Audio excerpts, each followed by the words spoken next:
Hello, welcome to our dance speaker series. We have a really wonderful group of dancers with us today. My name is Dr. Colleen Hooper. I'm an assistant professor here at Point Park University in the dance department, and I'm really excited to hear from this group of people here today, and I hope that everyone enjoys it as much as I know I will.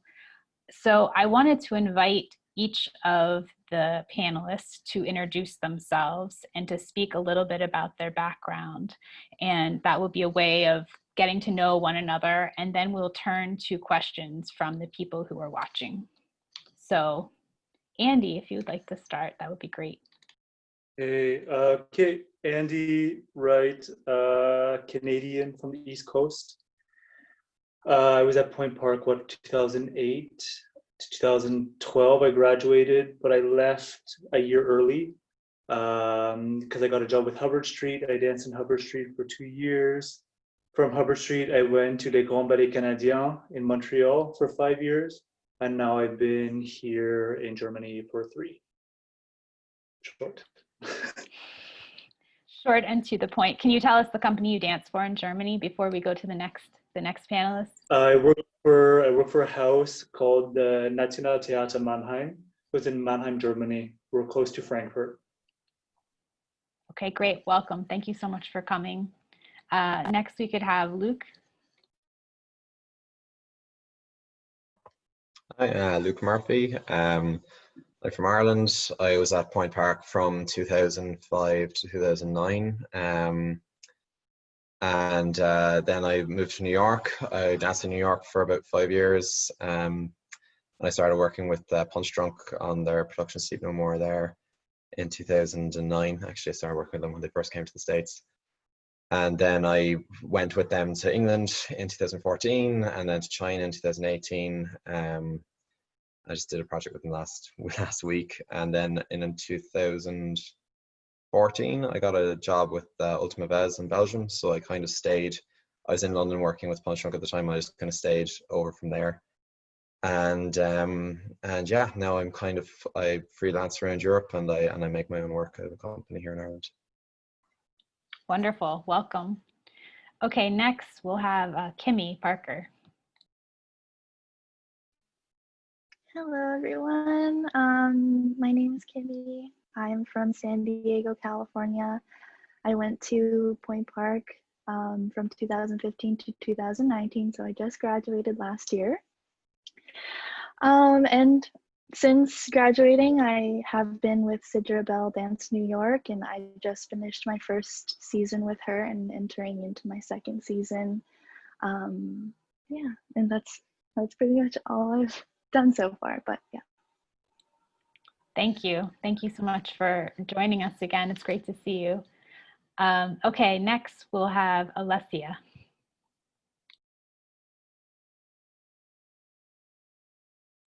You're on mute. Oh, great. Hi, my name is Alessia. Now I'm unmuted. I'm from Canada as well. I attended Point Park and graduated in 2016, 2017. I left during my 3rd year to work on a production with Johannes Wieland in Kassel, Germany. And then I came back to Point Park to finish my degree for a semester and then jumped back to Germany. I've been working here in the company for 5 years.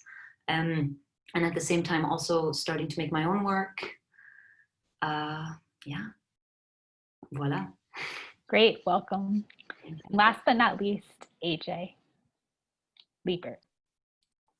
Hey, I'm AJ. I'm from Pittsburgh. I went to Point Park in 2014, graduated in 2018, and then I danced in a company in Dallas, and then I moved to New York and I joined Sidra Bell Dance. And I just finished my first season with Kimmie, and we're now in our second season. Great, wonderful. Great to see you again. So at this point, I definitely want to invite anybody who is watching to start putting questions up, and I will ask our panelists and pose your questions to them. And just to get everything rolling, I was wondering if whomever feels inspired by this question could respond. A lot of our viewers today are our current dance students at Point Park, and I know that they would benefit from hearing about your experience. So with everything that has been going on between your graduation time and this point that we are today, 2020, what are some things that you think would be helpful for people who are entering the field today to understand or to know about?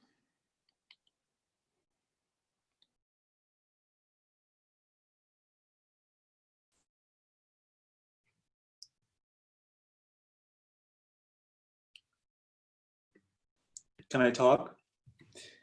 Yes, please. I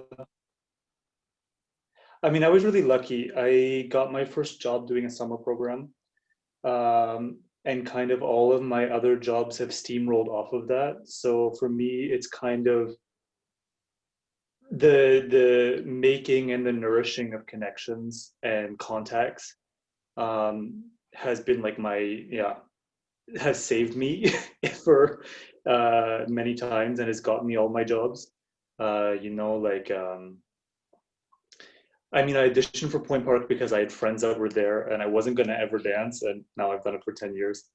But so it was like, that was the first connection. The next connection was getting into the summer program at Hubbard Street and then getting the job offered there. And then from there, like having other friends that were in Canada.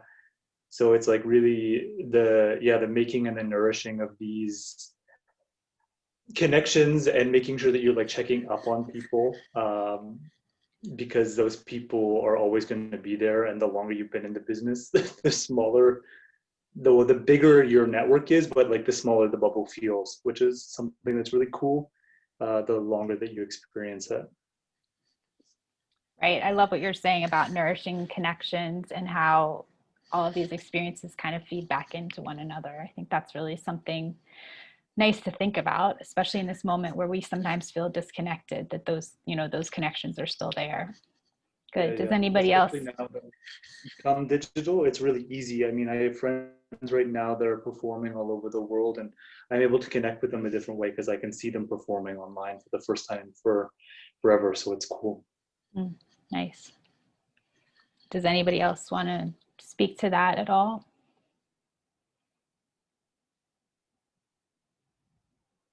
AJ.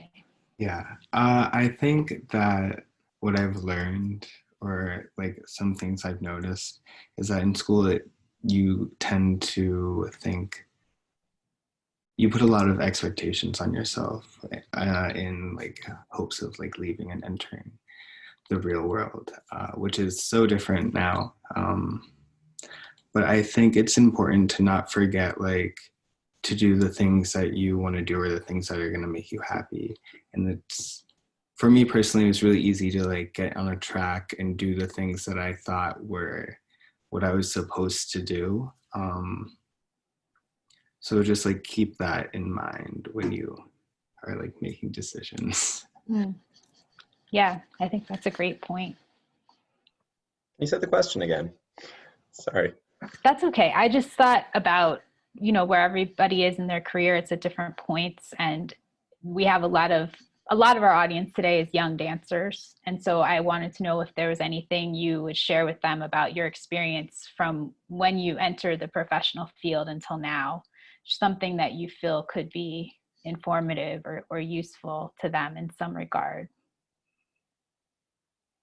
I guess in a way, I feel like there's so much to say because every year you have a new way of looking at things. And while let's say, I think in this group, I'm probably the person who's been like waiting around in the professional field the longest. At the same time, I feel like I'm just getting started. Like I feel like I just left college. Like Point Park is really close to me in terms of, it doesn't feel like a long time since I was there. It doesn't feel like a long time since I went back there to make work. That feels like a couple of years ago to me. But then at the same time, every single year, something else confronts you, or you have an experience that makes you kind of look at your practice in a different way. I guess in a way, like maybe one thing that that has always felt really true to me when I look back at my time at Point Park and how and where I was when I first entered, was that in talking to so many people and so many professionals that you'd work with, I've gone to all these different conservatories, and one thing that seems really in common is that you go into conservatory and you go in as the person you are and the dancer you are and the performer you are. And the conservatory kind of says, like, that's great. You have all of these special things. Those things are great. All of those things we're going to put to the side because we want you to have this skill set, because you can't just have those things. If you only have those things, your tool bag isn't going to be big enough. So you put all those things that are yours to the side and you work on all of this other stuff. And then kind of remembering what that little thing that's actually your identity, remembering what that is, and remembering how to connect to it is maybe really important. And that there's a really fine line between not kind of relying on the couple of things that you're really good at that might stunt your growth or your development, but then also not kind of getting so far away from those things that you kind of fall into this place of someone who's just trying to execute things and doesn't know where your actual identity as a mover or as an artist is. So I guess that's something that when I left, I had to kind of really, I had to kind of deprogram myself to a certain extent to figure out, like, actually what was I really interested in, as opposed to the aesthetic and the product that I'd been kind of trained to appreciate, and that was really important to appreciate, but that wasn't necessarily closest to who I was. And then also how to actually make decisions for myself on what made me good and what made me interesting, that mightn't have been things that were in line with what the priorities of my training required me to focus on for 4 years. So just treading that line, I guess there's something in there maybe. Yeah, that's amazing. Does anybody want to go off of that or continue with that, or we can go in a different direction? I have, I'm not, okay, great.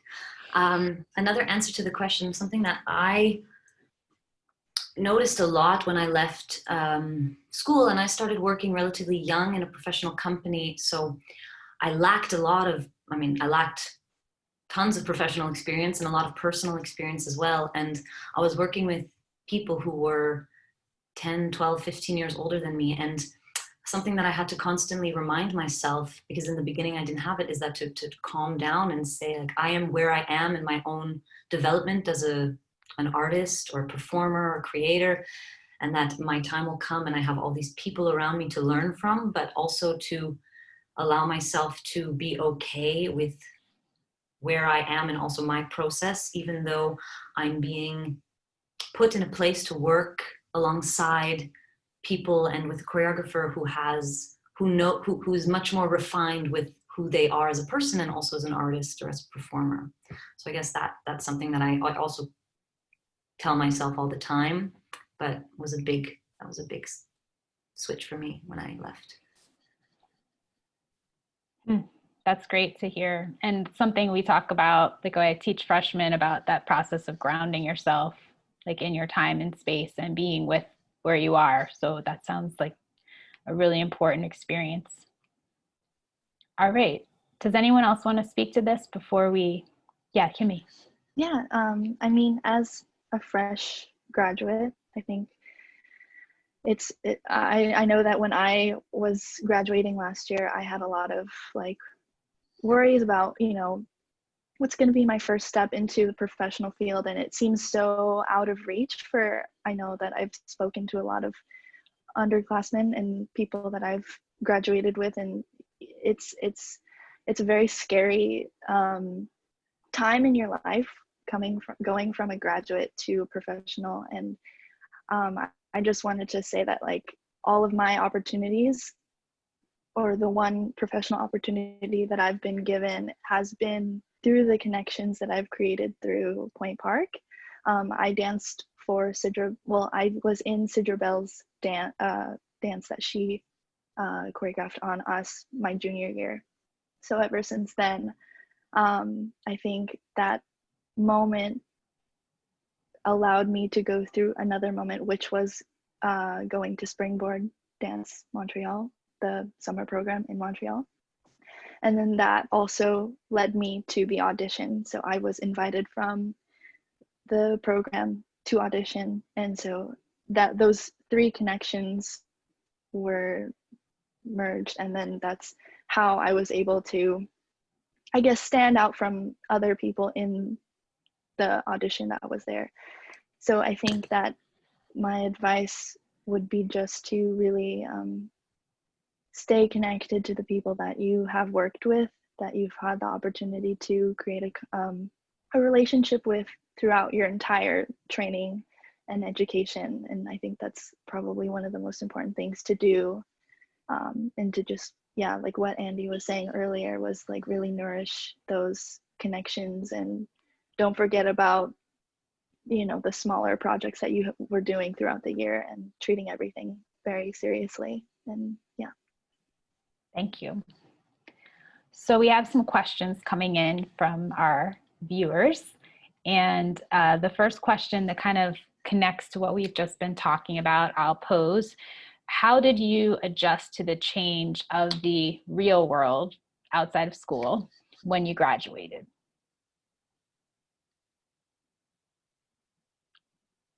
Andy, you want to take that?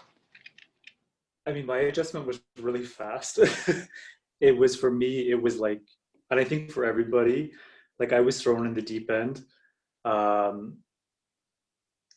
joined the second company in Hubbard Street. And within, the second week that I was in the company, we were on tour and I was performing like 4 works, which was a lot to be. I mean, I think I was 21 at the time. I was like in rehearsal, in a solo rehearsal with Alejandro, with the main company watching me, like sweating like crazy. And, you know, it was this kind of like moment of like, okay, I'm being paid to do this. Like it has to be done a certain way, but also really, really exciting and inspiring. So I don't think there's any, for me, it was really, it was this like diving deep into it. And I don't think you can really mentally prepare for it until you are required to step into those shoes. But it's really exciting, and it kind of continues this learning process that you go through. So yeah, it's you're not going to understand. I don't think you're going to understand what it is until you actually have to do it, because it's a different beast, but you're ready for it. Great, thank you. Anybody else want to talk about that transition?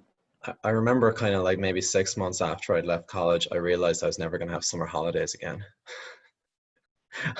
And, you know, for, 22 years of your life, you have this kind of academic year that schedules your life, builds around like September to June.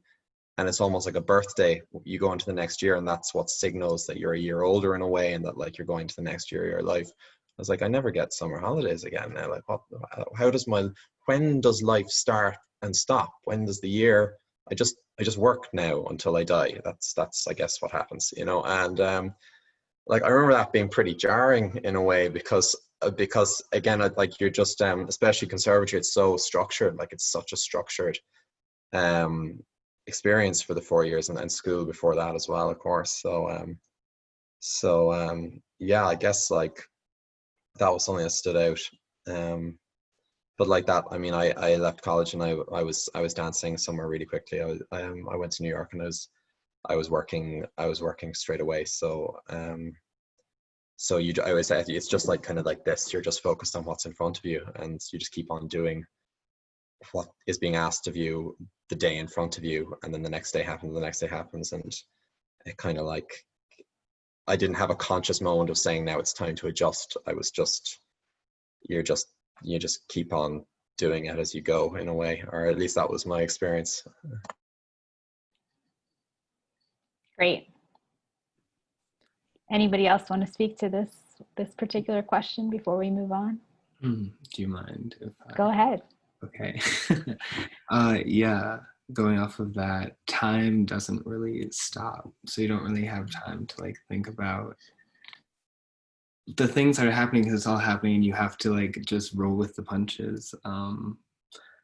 But leaving school, you realize like how much you dance all day. And like for like the first couple of months, it's kind of nice, but I know that I've really missed like dancing from the time I wake up, from the time I like have to go to bed. And also being away from like the people you've spent 4 years with is really difficult, because some of you like just move apart and you don't know when you're going to see each other again. So that's really hard. So I say like keep those people close to you, because that'll help. They're there for you. They've been there for you for 4 years, and I'm sure they're going to be there for a lot longer.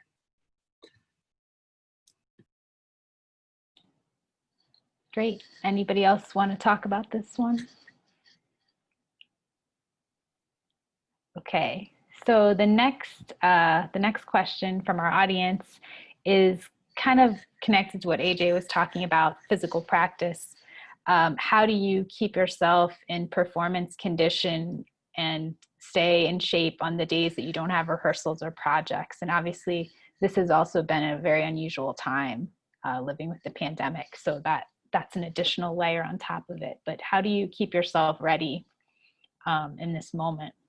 And maybe you can talk a little bit about where you're located and how that might be different, you know, from some of our other panelists. Yeah. For me, I mean, I work in a company, so we work 5 days a week, 6 days a week with performances or rehearsal process. So I relatively am always working. So for me, it's not about keeping myself in shape. It's more about keeping myself rested and healthy and feeling good. And I think it comes with time and with age and with more experience, but I've really started to listen much more to my body. When I was in school or when I was younger dancing, I would say, oh, something's bothering me. It's okay, I work through it. But I've kind of learned that working in a professional setting, I don't have to work through it. I can really take the time, and I should. So I often try to do this a lot, and yeah, rest when I can on my weekends. As much as it is my body, I also try to rest my mind. I really find it important to disconnect from not only my colleagues, but also the work, although it's really difficult. But I often practice taking my breaks and my weekends really for myself or for anything that I like to do outside of the office. I guess that's how I keep myself. Yeah, but I think mentally rested is just as important as the physical side of it, especially when you're in a creation. Thank you. Anyone else want to reply to this? Kimmie? Well, when me and AJ were both in the company and we had a contract earlier last year, we did not dance every single day. It was more of a part-time situation. And then also with that not being paid like a full-time wage, I know me and AJ both had to balance part-time jobs as well to afford to live in the city. So being able to take care of your body and being physically ready is a lot harder when you're not dancing every single day and taking classes in a company setting every single day. So I think also really taking the time while you're in rehearsals and in company classes to really condition your body and get ready for the rehearsal. And then also taking care of yourself afterwards. And then, yeah, trying to balance that with a part-time job and being healthy enough to be able to balance both things. And sometimes working 7 days a week might happen, and it certainly has happened. And I think what's also important is to take classes that aren't necessarily what you have been doing every single day with your company, and like making sure you are connecting to some other form of art that isn't what you are being paid to do, something that you love to do, something that isn't necessarily geared towards what you're doing on stage, but something that speaks to your heart. And yeah, I think that's very important. Great, thank you. Any other responses to this? different situations that people are in? I guess over the, like, depending on the type of work that you're doing, you need very different things. So I mean, with Punch Drunk, you're performing 18 hours a week. So you know, then your day actually just becomes about what you need to do to make sure your body stays at zero. You're not actually training to get past that. You're just basically in recovery and maintenance. And that's like the difficulty about that work is actually that once you're on the back foot with even a small injury, you're kind of running after the train to try and get back to a point that you can actually work at and perform at your best level, you know. So while then with Ultimate Vezers, or with more of a company where you have daily class and everything, when you're doing that and you're rehearsing kind of 5 days a week for extended periods of time, your training is taking care of itself, and then it is just really indulging in the time that you don't actually have to be dancing all day. And like that's a really different experience then. When I'm making work, or if I'm working on shorter term projects, and I actually end up having, you know, a couple of weeks where I'm not necessarily dancing every day in between. For me at this point, there's a lot, like I have 2 herniations in my neck, so I have a whole amount of like physical therapy based practice that I have to do just to make sure that I stay healthy and stay able-bodied. And then in general, what I've found is like, I was never one of these people who was like in college and never had to warm up, you know, like, I don't know, like Andy was definitely that kind of person. You would just rock up your whole class just rock up. No one needed a warm up. Their bodies are just going all over the place. I was like made of plastic. And I would take so long to just be able to even start taking class. I'd be one of those people who like have to warm up for like half an hour before they could start taking class. So like I've always had to do a lot in order to be able to dance, which is nice because then as I've gotten older, that hasn't changed at all. I have to do the same amount now as I had to do when I was 19. And I do that regardless. I actually probably still do a lot of the exact same things now that I did when I was 18 or 19 that I learned in Point Park is probably still a huge part of my like daily warm up. Yeah. Andy, would you like to respond? I mean, yeah, I don't know. My whole experience has been in a company. I've only worked in companies. I've never worked contract work, so my experience is limited in that sense. But no, I don't have so much to say. It's what here now in this theater, we're 19 people. We do 9 productions a year, and each production can be comprised of up to 5 pieces, each one a creation. So the amount of the exhaustion that you get into is almost insidious because it like compounds itself. So it's kind of like, as Alessia was saying, like it's indulging in the time away. As you become a professional, that's really important. The time away, make sure that you keep loving what you're doing. I'm not somebody like when I'm out of office. When work hours are done, I put dancing away now. It was not like that, but it has to be like that for me now to continue to do what I do with the love that I do it. Thank you. Anyone else want to reply, or should we move on to the next? Okay. So this connects to some of the things that Alessia and Andy were mentioning in terms of doing things outside of dance. So the question is, what are your hobbies outside of dance, and why is it important to have them? And I'm also going to group this with a second question, which is, how did you take care of yourself mentally and physically during quarantine? So hobbies and the physical and mental care of quarantine.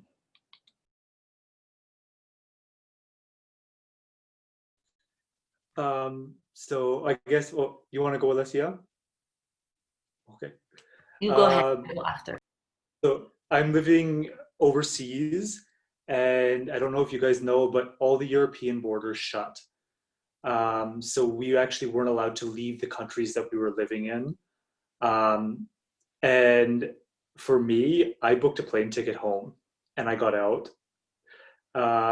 So I was able to be with my family, um, which was really important for me. And during that time, actually, it was really nice because I was able to, well, I started to run and do things that like I've never done before. So there was this physical activity that I started to explore that I never did, um, that I never had the energy to do. And now like gyms are open here and I've started to go to the gym all the time, which has never been my normal. But it's really become a hobby for me now. It's something that I love. Using my body in a way that I'm not used to using it is exciting. Other than that, I read like crazy. My whole family are readers, and we would spend every morning, like mom, dad, sister, me, everybody with a book for like an hour and a half every morning. And I continue to do that. That's part of my kind of like mental practice. To stay sane is to read like crazy and stay off of the computer. Thank you. Yeah, maybe I go.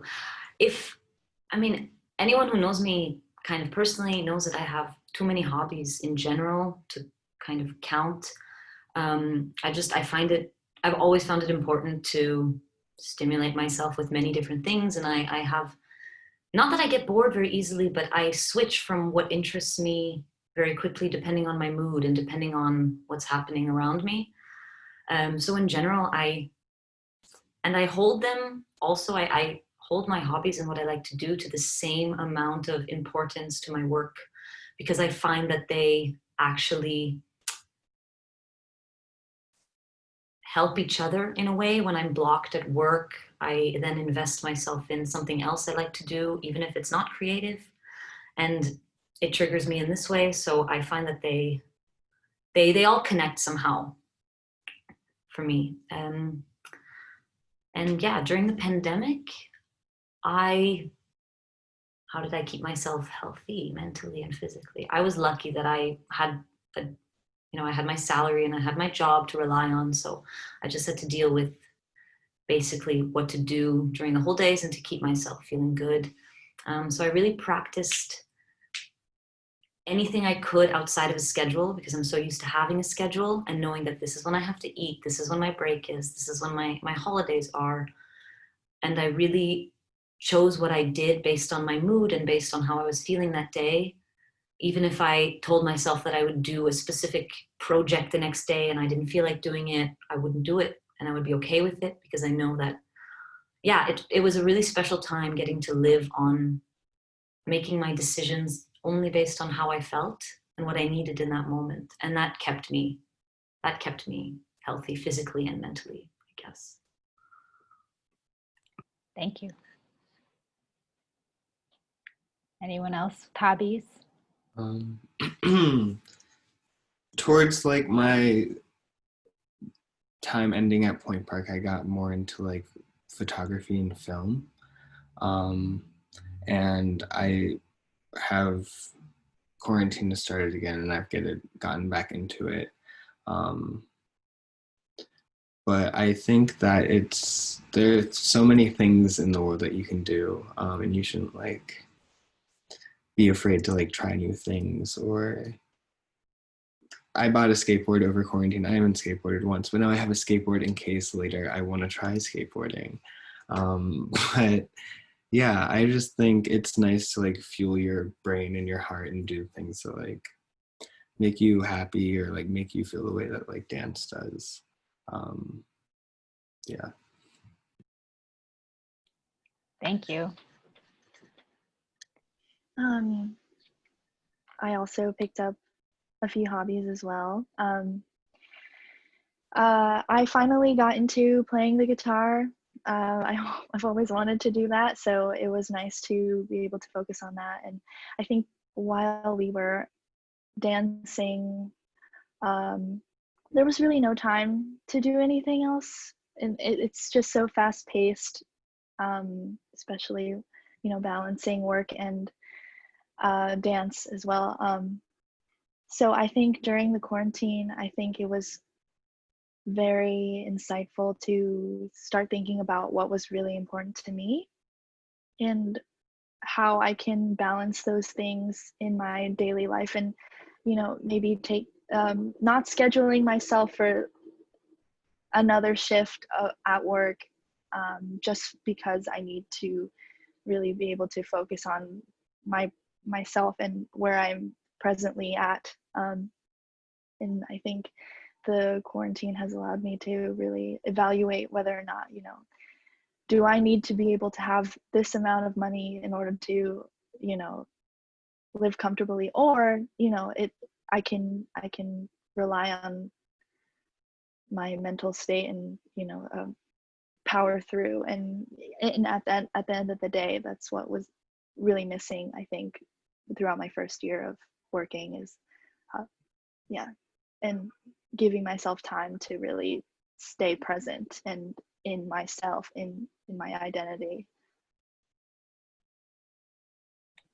Thank you.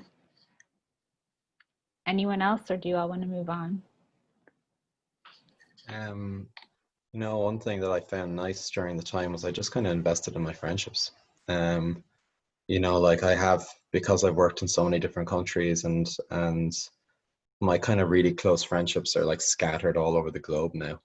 So so like when this happened, you know, I worked in Shanghai last year, like about a year and a half ago, for almost a year. So there's a lot of people in China that I knew that I was really worried about, and this was before COVID even started to scratch the Western world, you know. So it's kind of like there's a real concern about making sure those people are okay and checking in on them, and then continually checking in on them. And I have friends in Italy, and then Italy was like the next one that really got hit really hard. And so I really wanted to be present for my friends in Italy and check in on them. And then as COVID just took over the entire world, it was also a chance to actually just really invest in spending time with people, even though it was done like this. That's more time than I've had to invest in those friendships when I'm not actually actively working with those people in years. So so that was something that was actually really nourishing. Yeah. Thank you. Okay, so the next question from our audience is about how you made your decisions about your careers. I know some of you have revealed that things kind of fell into place or it happened very quickly, but this particular person wants to know about, how did you decide where to go or what companies to audition for? What was your decision process like?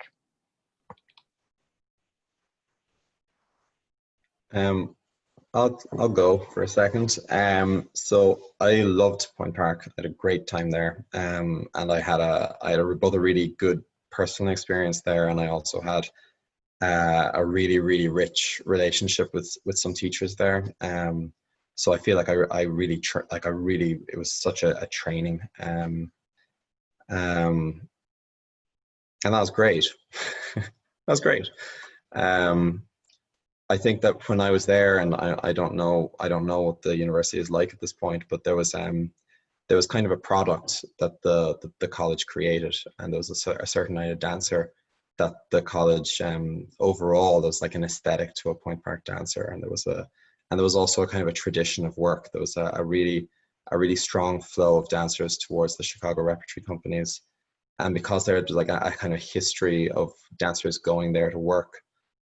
There was kind of a focus in a way, even in an unspoken way, because a lot of the repertory that came through at the time was from those people, and that aesthetic was put on a high priority at the time. And I was really not that dancer. I was really, really far away from being that dancer. And it was only actually during the summers, like the American Dance Festival and stuff, that I actually got to see a broader range of work that I kind of went like, okay, so I'm actually this dancer over here. this dancer isn't a very important dancer in Point Park, but that's actually work for this dancer as well. You know, so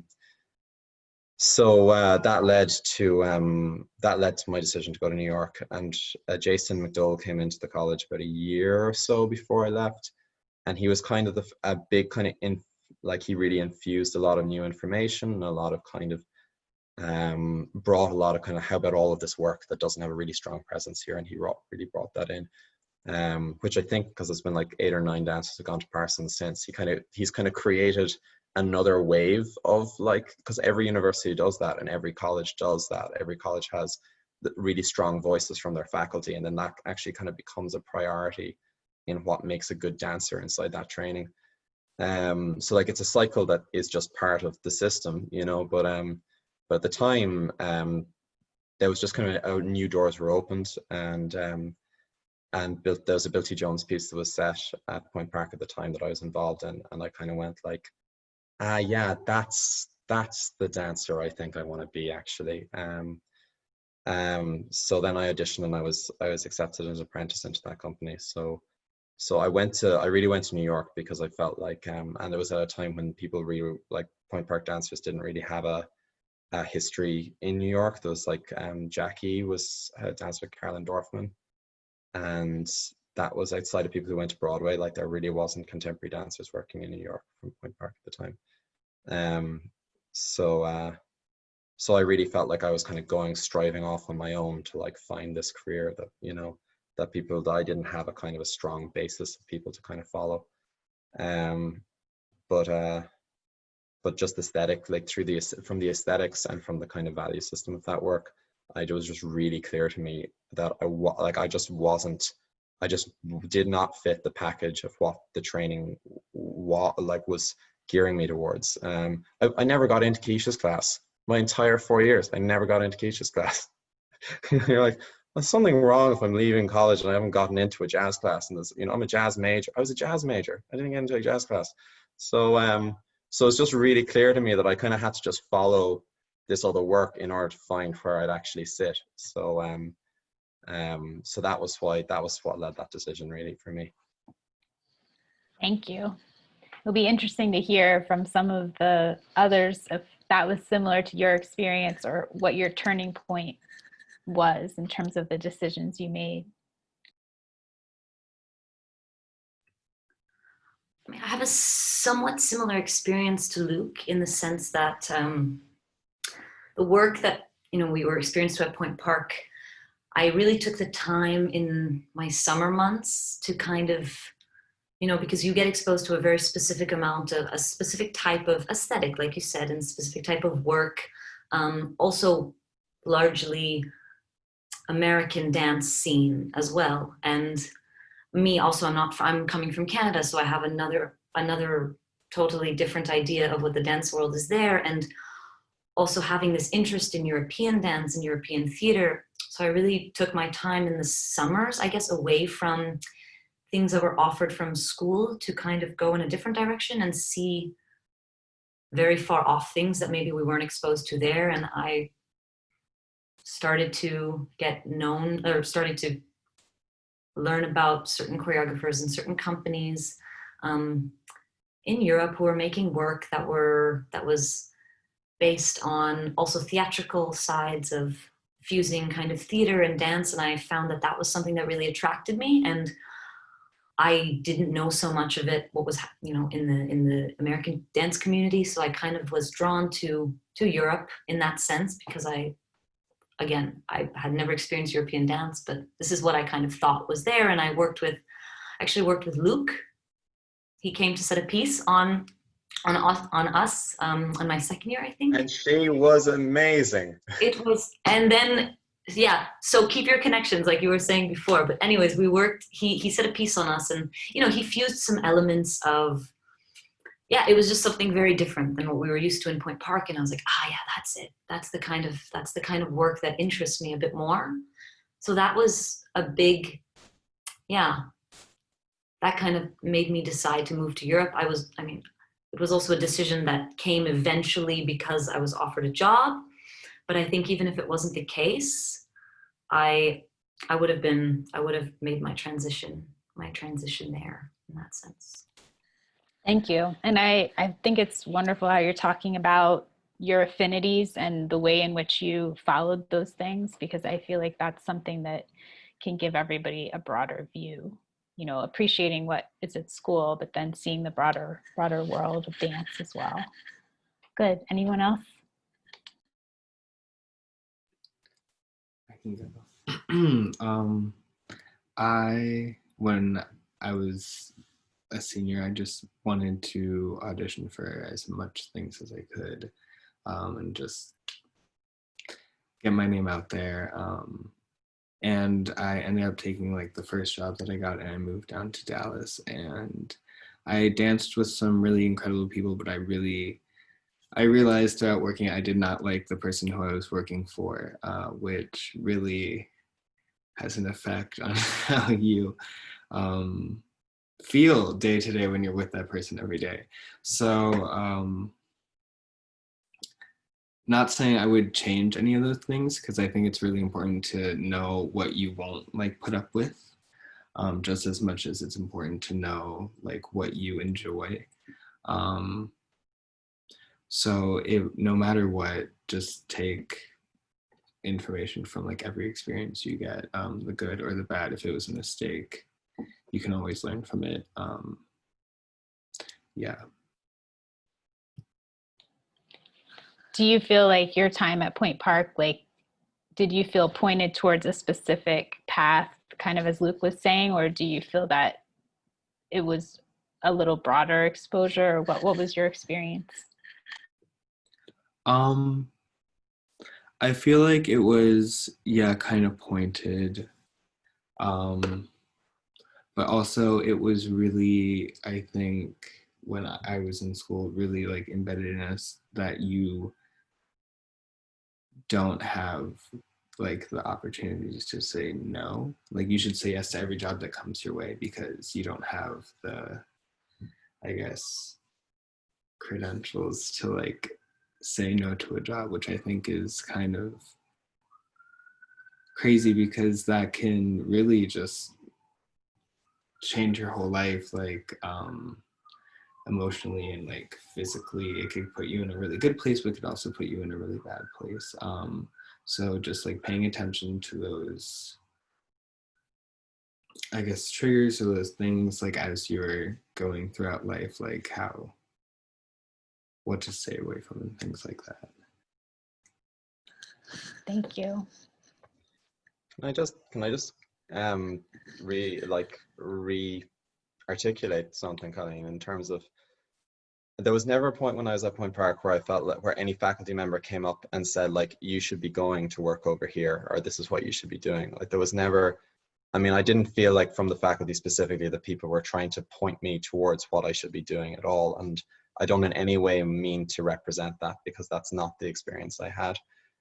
It was more just that it's more of a systemic thing, that it's like actually nurturing your connections. Like one of the reasons lots of people might have gone to Parsons in the last few years is because Jason nurtured his connections, and he brought Robert Battle to set work, and he brought Kate to set work, and he brought, so then people get it just is the nature of how things work. And at that time, if Point Park had really good connections with people in Chicago, those people would come and set work, and then that's it just becomes, and like conservatory, at least when I was there, not in a negative way, but it's a really highly competitive environment. Like Point Park is a really, really highly competitive environment, which has really strong pros to it. And then also, you know, in all competitive environments, there's a kind of a tension about wanting to not be the person who loses. And people can want to not necessarily be trying to win over other people, but no one wants to be the person who's kind of left with not getting cast in anything. And there's a tension in that, because everyone is trying so hard to manifest this dream that they have. And I think that just means that if there's a kind of a sense of like this is the work that's being cast, or this is the thing that's going to be on it. There used to be the Biome concert was the kind of main stage concert of the year, and there's a social hierarchy that would be involved in all that. And it wasn't created top down from the faculty, but it's just part of it's just part of the system of what the training is and what life as a student inside a conservatory setting is. And they're just kind of they're just pressures that people kind of take on like a backpack. So I don't in any way mean to be accusatory towards the faculty, because I didn't feel that in terms of, you know, the faculty back then versus the faculty now or anything like that. People were really encouraging of all the students to find the work that spoke to them, and to study a wide variety of work and everything like that. But it felt more that this is just part of the package of what happens in this kind of training, for better or worse, you know. Yeah, that makes a lot of sense. And it connects back to what you said about your journey after school and finding those things of yourself in different ways, and how, you know, being in school, it has a very strong structure, and after school, those choices, it just unfurls in a totally different way. So yeah, that makes a lot of sense. Thank you for clarifying that. Does anybody else want to talk about the decision-making process, where you decided to go, what you decided to do following school? I think similar to AJ, I left a job because of a director, because I was working at a place for years that I loved, and somebody new came in and took over the directorship and like 180'd what we were doing and what the identity was with the company. So also having kind of, I mean, I knew that I wanted to leave within 2 weeks of working for the man at the beginning of a season. So having, yeah, kind of the wherewithal to realize that you aren't happy, and it's okay not to be happy, and to make the choice, because you are of value and you're not just a number in a company filling a space. That it's okay for you to say, no, this is not what I want. I'm going to find something that is right for me. And I came to a place here where my director is somebody that I worked with many, many times in Montreal underneath the old direction. And he was somebody that I loved, you know, that I loved to work with, that I loved all of my experiences with. And so I reached out to him, and then again, nurturing these connections, it was a stepping stone from a place of unhappiness to being so inspired again, because I was stepping into the company of somebody that I respected so much. Thank you. Does anyone else want to speak to this topic, your decision making?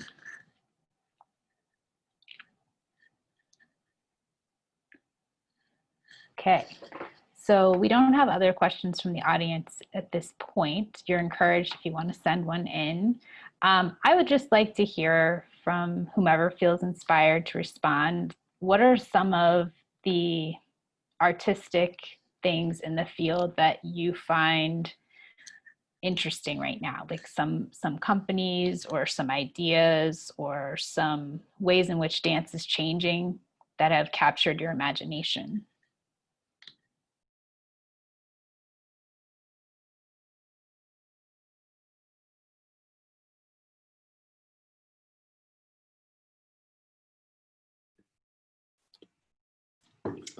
I guess recently, like since everything has happened, I've noticed a lot of people have been doing or making their own work. Like a lot of like friends of mine, or people that are friends of friends.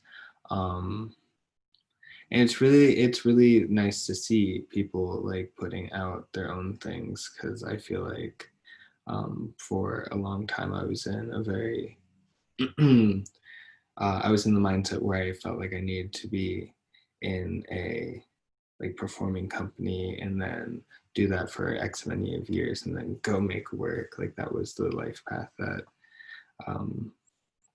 I was supposed to live. But obviously it doesn't have to be that way. And seeing everyone like doing their own thing has been really inspiring, especially in like this time where everyone has a lot to say, or for people that can't seem to figure out what to say. It's just really enjoyable to see. Thank you. Anyone else? you say the question again? Sure.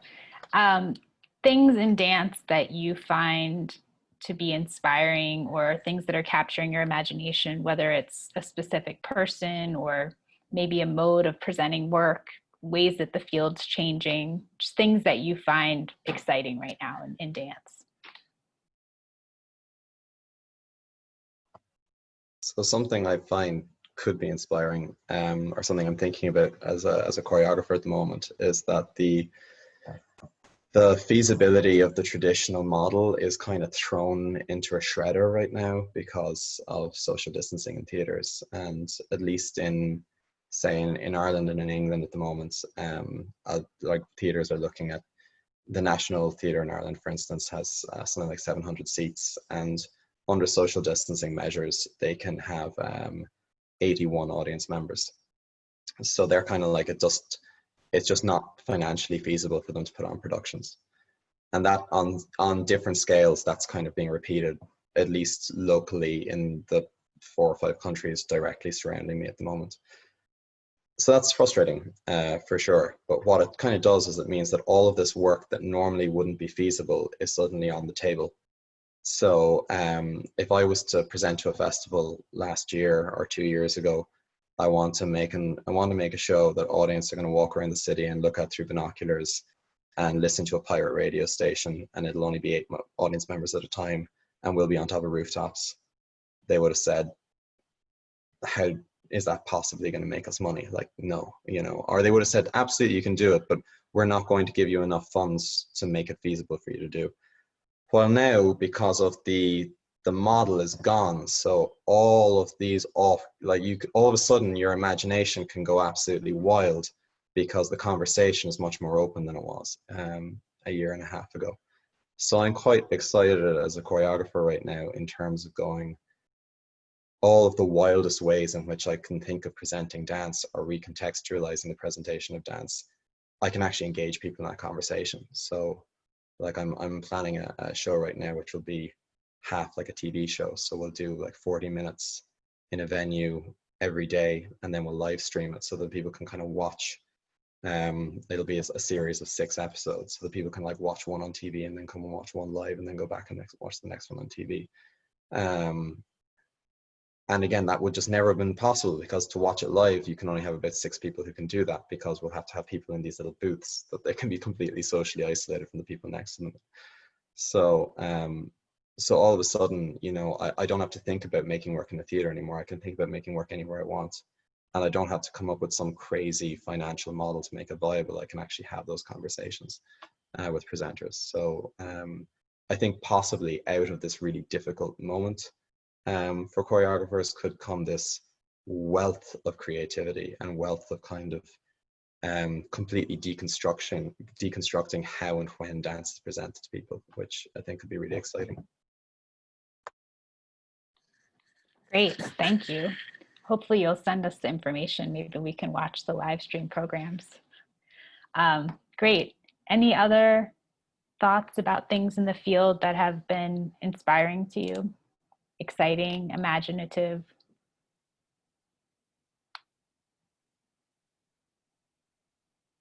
We have another question from the audience. How do you maintain your personal, okay, I'll just read it exactly how they say. How do you maintain your authentic identity as a dancer while continually dancing in other people's work? How do you negotiate that? So for those of you who are doing, the company model at this point, how do you maintain a sense of yourself in that circumstance?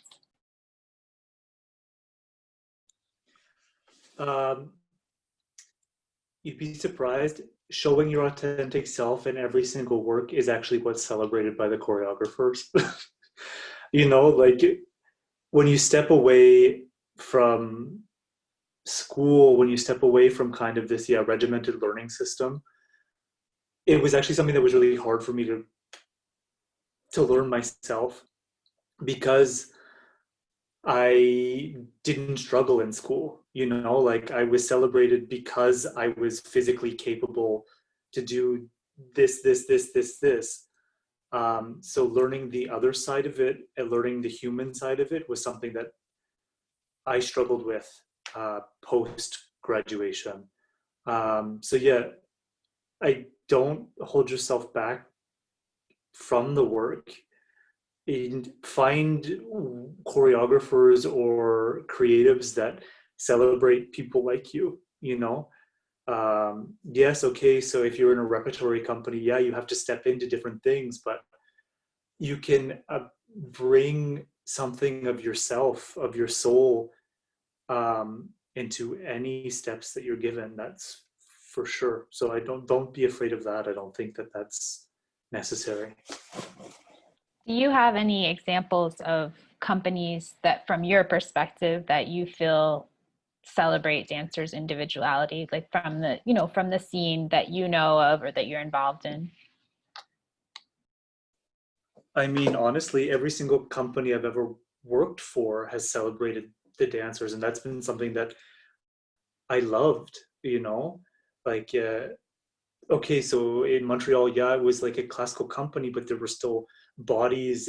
We were, I think, 15 or 16 nationalities in a 40-person company. Now I'm in a 19-person company. We're 10 nationalities. So like that automatically brings 10 different ways of thinking into a company, because all these people are from different backgrounds. They've lived different things. They've trained differently. It's like nobody else that I work with now has been to like a university conservatory the way that it is in the United States. It doesn't exist here. So yeah, I don't, I mean, unless you're dancing for like a major ballet company, I still believe those places even do celebrate the individuality.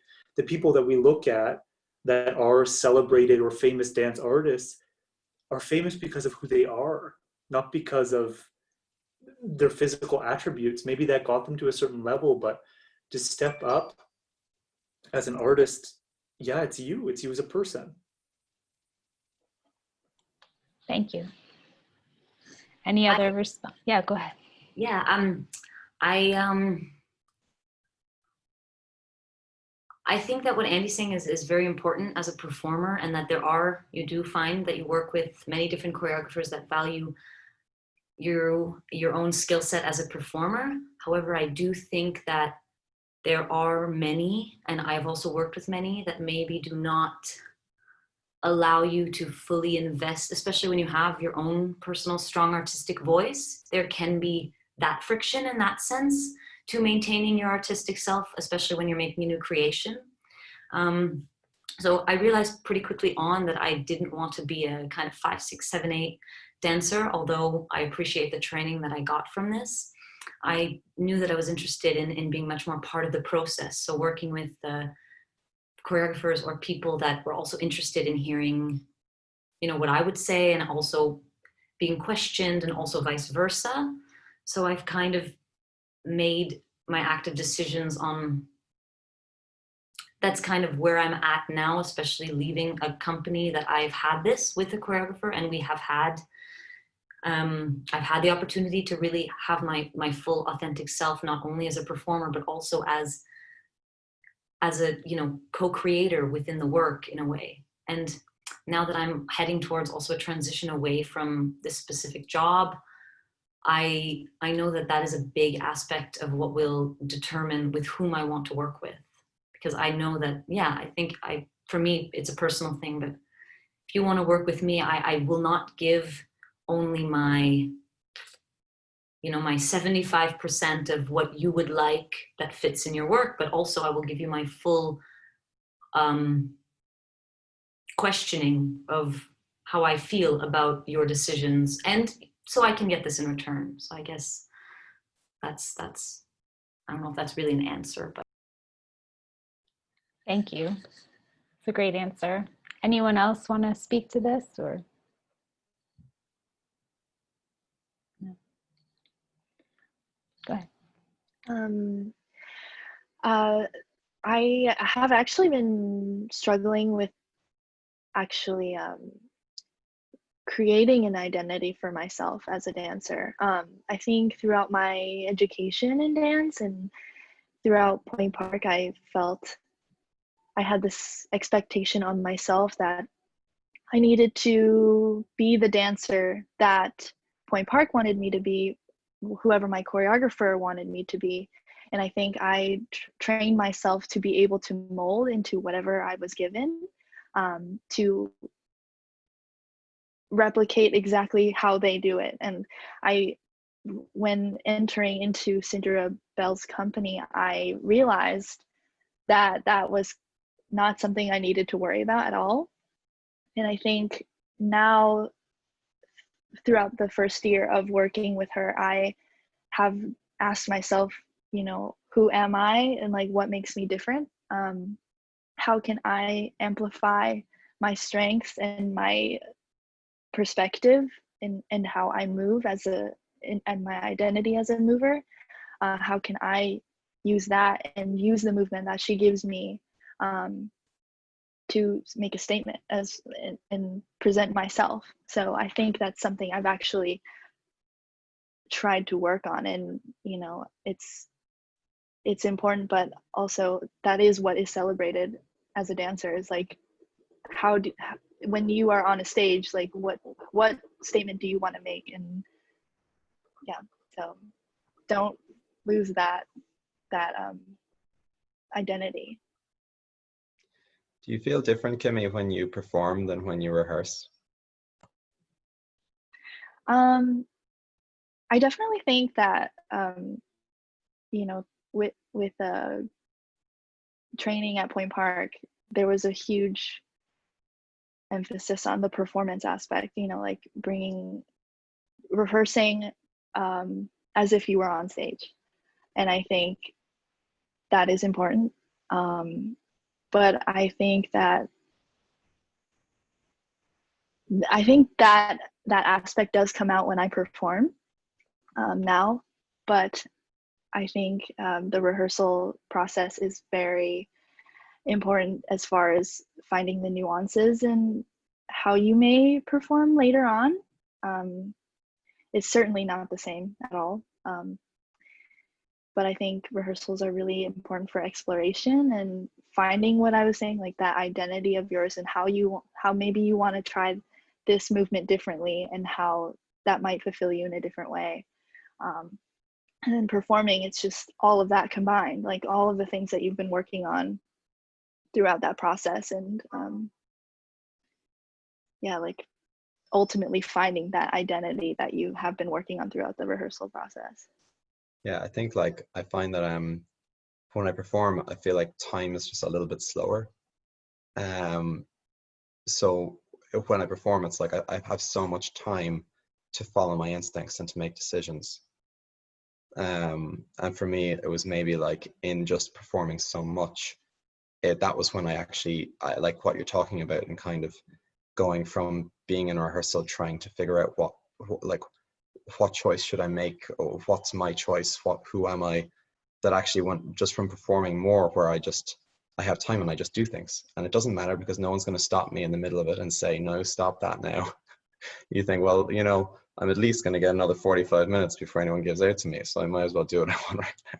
Like, not as cavalier as that, but it was just through the experience of performing, which felt so freeing for me, was just through the repetition of doing that, and through like kind of touching base in that experience, as opposed to the kind of chasing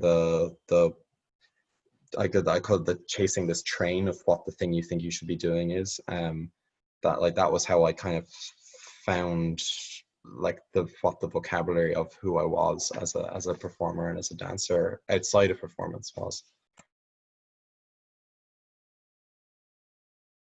Does anyone else want to go off of that, or do you have any questions for each other?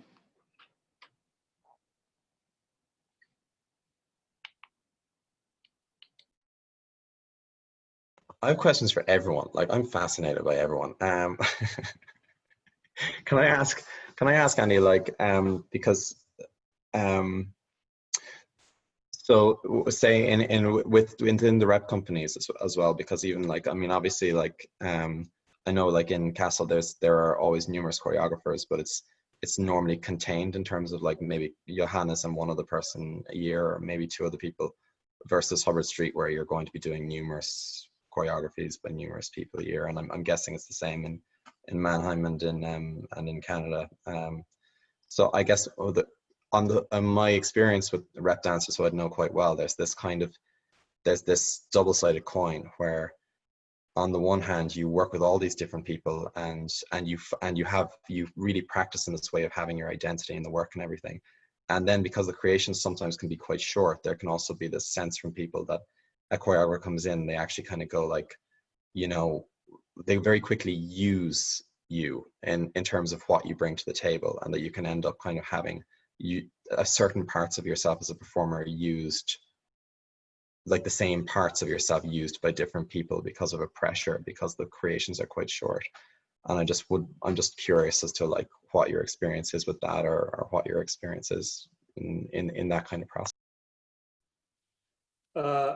My experience here is a lot different than what it was in Canada.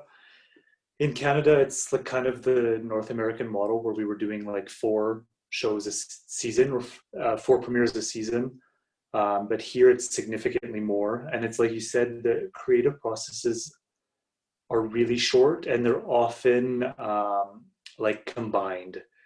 So yeah, I mean, maybe I don't feel it personally as a dancer, but I see it. Like when I watch my colleagues work, I watch these nuances that come out repeatedly. And it's actually a conversation that I had the other day, where I was like feeling like I was watching something that I had already seen multiple times from multiple choreographers. So yeah, I totally agree with that sentiment. And I think especially because it's like, if you're in a rep company, you have usually a director that has a certain or aesthetic or a certain type of work that they like. So they're bringing people that are generally making work that is of a similar vein. So yeah, you can definitely see this repetition, but do I feel used? Not necessarily, because it's like, it's what I signed up for, you know, in that sense, because I wanted to work with these people, because it's what I was good at. You know, like what I was good at was the diversity. I always kind of called myself like a workhorse dancer, because I was able to like shut up and do it, whatever it was, and I didn't have a problem with it. And so that's kind of why rep companies was like nice to me, because I like that, and I like the fast pacedness of it. As I get older, it gets a bit more difficult, because I don't have the energy physically or mentally to like be able to think about like 8 pieces at once. So I'm really kind of benefiting from the slower pace of how we're working now, because we cannot run 5 shows and be in a creation at once. You know, when you're so stretched thin, it's like how I found myself at one point questioning, do I remember the steps for this piece? Because there's so many steps in my brain. And that's not a healthy thing as an artist, because yeah, it's like you said, you can't put yourself, I think, 100% into it. I couldn't make those decisions because the work was almost too fresh all the time.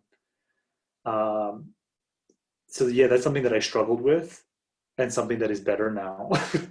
And it's nice to have more time to invest in each little thing. Andy, yeah, that's a great answer. What does your season look like now, like with the pandemic and everything? Like how is your season shaped? German rules are really different depending on the region that you live in.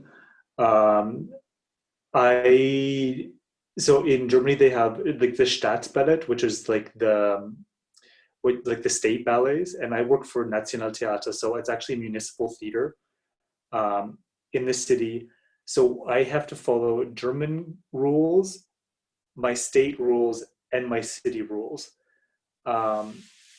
So right now they announce our season 4 months at a time. So we are working right now September to December.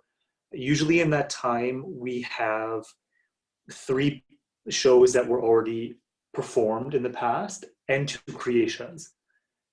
So in that time we're usually performing 5 shows, and right now we're doing 2, and they're both creative processes. Dancers are not allowed to touch unless you live in the same household. So it's actually kind of really nice. Like, it's like, okay, so you have an evening length show, but you can only do so much because you can't be around other people. So yeah, it's really interesting to be able to have the time to invest in a different way. But that being said, like, I had my first stage rehearsal today. We have on stage rehearsals for the next 2 weeks. I do a premiere, and the next day I'm in the next creation because the next premiere is 6 weeks after. So it's like the German system in itself can be really aggressive. But it's interesting now how they're dealing with it. But it's going to be different every single state that you're living in. Thank you. Mute. Can I ask Alessia a question? Sure. So again, like, I guess because like you've done so many, like you've probably done like 6 or 7 minimum rehearsal creations with Johannes at this point, I'm guessing, over the last 5 years. I've done about 10, 10, now the 10. 11, now the 11th. So Yeah. so, you know, I think that so much of the conversation has been about people like us saying about finding our voice and all of that kind of stuff, and having this sense of individuality. And within that, you know, you're in a relationship with the choreographer where he's kind of drawn things out of you 10 times. And like, how do you experience or kind of reckon with the fact that you can't stay the same as an artist because you can't keep on pulling the same thing out of you? And like, what's your experience with that? Yeah, that's a great question, actually. Yeah, I mean, the way it works often with the creation with Johannes, for example, is we do a lot of group tasks, ideas, and then we're often pushed on our own to work on movement tasks or text tasks or theatrical tasks. So there's a lot in every creation. There's a huge part that is working by yourself, working on something related to a task that's given, but being able to kind of find what it means to you. And yeah, when I first came to the company and I first started working, I think the first few productions were very different to me than how they are now, because I wasn't used to working in such a collaborative environment, in an environment so much where I was really required to contribute with ideas, not only just small movements. So it was, with every production, you kind of, I've found new things because I've gotten also more confident with proposition. I've gotten more confident with this choreographer because we've developed a relationship. I mean, you start to learn very quickly what works for each other and what doesn't work for each other, what buttons you need to press, and also what is interesting to one another artistically. And so now working together, I feel like we don't start at this level of having to get to know each other, having this small talk. We can surpass this and start already from a richer and deeper place within the creation. And I find that something so beautiful, especially when you find that you drive along a similar path. And sometimes the path is like this, and maybe you're not vibing completely on a specific creation, and then you find yourself again, and then it goes the other way. And so when you work together for 5-6 years on many different pieces, it's a constant as well of trying to find where you both fit, because just as I'm growing as an artist and as a performer throughout these 5 years, he's also growing as this person is also growing as a choreographer, and tastes are changing, the world is changing. So I haven't found it so difficult in a way to not follow my habits, because it's something that I kind of knew that this would be maybe the easiest thing to fall into when we start to work together so often. And I think how I've managed to try to find different parts of myself is to really approach the tasks given to me in a way that actually wasn't not looking at from a perspective of, what can I give that this person would like, but what can I give that I would like at this moment in time? And that's helped, that's allowed me to kind of keep finding something new within myself to, yeah. That's very beautiful.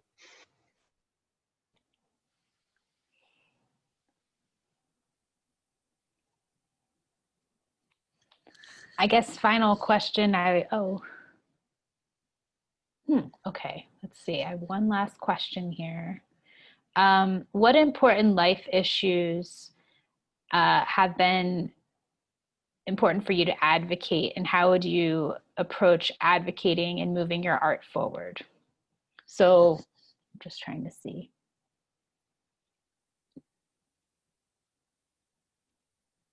Like different life issues you've had and how you've had to advocate for yourself in order to move your life forward. If someone wants to answer that from one of our audience members.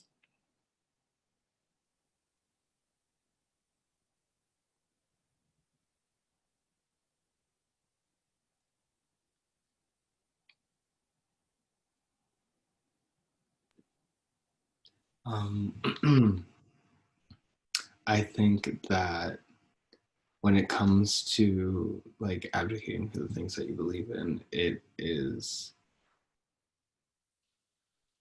important that you come from obviously like a very educated place about the things that you're saying, but also all I can say is like, say the things you need to say, because you have a voice and they're the things you believe, and you have a right to say them and share them. And if that is what you feel needs to be put into the world, then by all means do those things. It's just becoming more and more delicate on how those things can be presented. So I think that you should, or anyone needs to come from like a well-researched, well-educated place when doing those things. Yeah. Thank you so much. Does anyone else want to speak to that before we wrap up?